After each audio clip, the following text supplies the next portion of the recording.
इस बार भी ओलंपिक में भारत गोल्ड मेडल लाने में रहा असफल, जहां अमेरिका और चाइना जैसे देश के युवा अपने देश को 40-40 गोल्ड मेडल लाके दे रहे हैं। जी जी जी। वहीं हमारे भारत के युवा का इस बार भी प्रयास निराशाजनक रहा, जो अपने पड़ोसी मुल्क पाकिस्तान से भी पीछे रहे। सही कह रहे हैं भाई साहब।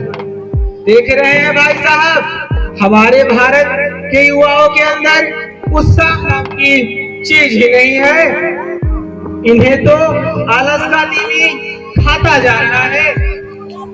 मुझे यह सोचकर फिक्र होती है कि हमारे हिंदुस्तान का आगे चलकर क्या होगा।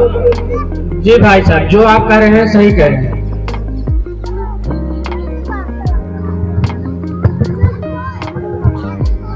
पिताजी, आपको एक अच्छी खबर सुनानी थी। हाँ बताओ बेटा।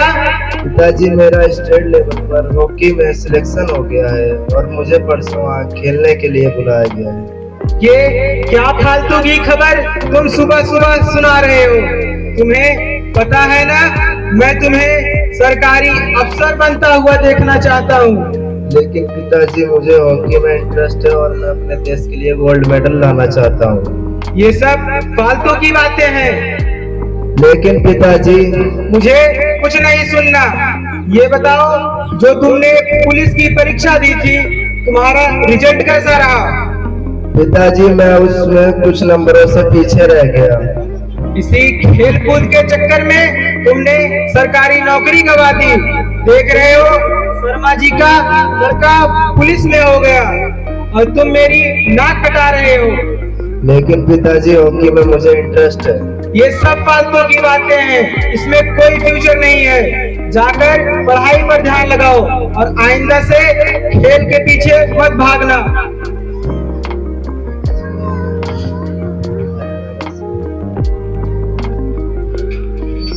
चलो। जैसा कि आपने देखा कि हमारे देश में अभी भी स्पोर्ट्स को बढ़ावा नहीं दिया जाता, जहां पर अमेरिका और चाइना जैसे देश के युवा अपने देश के लिए गोल्ड मेडल जीत रहे हैं, वहीं भारत के पेरेंट्स अपने बच्चों को स्पोर्ट्स में अभी भी बढ़ावा नहीं देते हैं। भारत में कुछ गिनी चुनी नौकरियों को ही सपोर्ट किया जाता है, जैसे MBA, डॉक्टर, इंजीनियर और गवर्नमेंट जॉब। यहाँ अभी भी ओलंपिक्स और स्पोर्ट्स को सपोर्ट नहीं किया जाता। अगर आप स्पोर्ट्स बनने की चाहत रखते हैं तो आपको लड़ना पड़ता है, अपने फैमिली वालों से झगड़ना पड़ता है। अगर आप ज्यादा लड़ाई करेंगे तो आपको घर वाले आपको नालायक कहेंगे या फिर बदतमीज करेंगे, जिससे आपके ऊपर हमेशा दबाव बना रहता है। और अगर कह देंगे कि जाओ जो करना है कर लो, जिससे आपके अंदर नकारात्मक भाव उत्पन्न होता है और आप अच्छे से नहीं खेल पाते हो।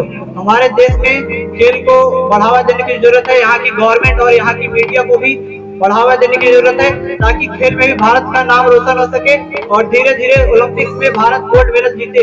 जैसा कि आपने महेंद्र सिंह धोनी का नाम सुना होगा, उनको भी उनके फैमिली, उनके पिताजी क्रिकेटर नहीं बनने दे रहे थे। वो चाहते थे कि महेंद्र सिंह धोनी एक TT कलेक्टर बने, जो कि वो बन भी गए थे। लेकिन वो TT कलेक्टर की नौकरी छोड़कर क्रिकेट को चुने और आप जानते हैं कि वो आज कहां पर हैं। उनका नाम लेने की जरूरत है, वो किस स्थान विश्व में कितने बड़े क्रिकेटर हैं। और वैसे ही महाराष्ट्र के एक छोटे से गांव मुरलीकांत पेटकर, जिन्होंने अपने गांव के ओलंपिक विनर ब्रॉन्ज मेडल जीत के आए थे, उन्होंने उनसे प्रेरणा लेकर अपने पिता से कहा, तो उनके पिता ने उन्हें मारा पीटा, जिससे वे घर छोड़कर चले गए और अपने गांव को छोड़कर चले गए। उनको एक युद्ध में उनकी पीठ पे 2 गोलियां लगी, जिससे वो बैठ नहीं सकते थे, कभी चल नहीं सकते थे। लेकिन उन्होंने हिम्मत नहीं हारी और लड़ाई लड़ी और उन्होंने सिल्वर मेडल जीता अपने देश के लिए पैरा ओलंपिक्स में। हमारी गवर्नमेंट को, हमारे पेरेंट्स को स्पोर्ट्स को बढ़ावा देने की जरूरत है और कुछ गिनी चुनी नौकरियों से निकलकर सभी नौकरियों को यहाँ बराबर सम्मान और अधिकार देना चाहिए, ताकि हमारे पेरेंट्स और हमारा देश का विकास हो सके। जय हिंद, जय भारत।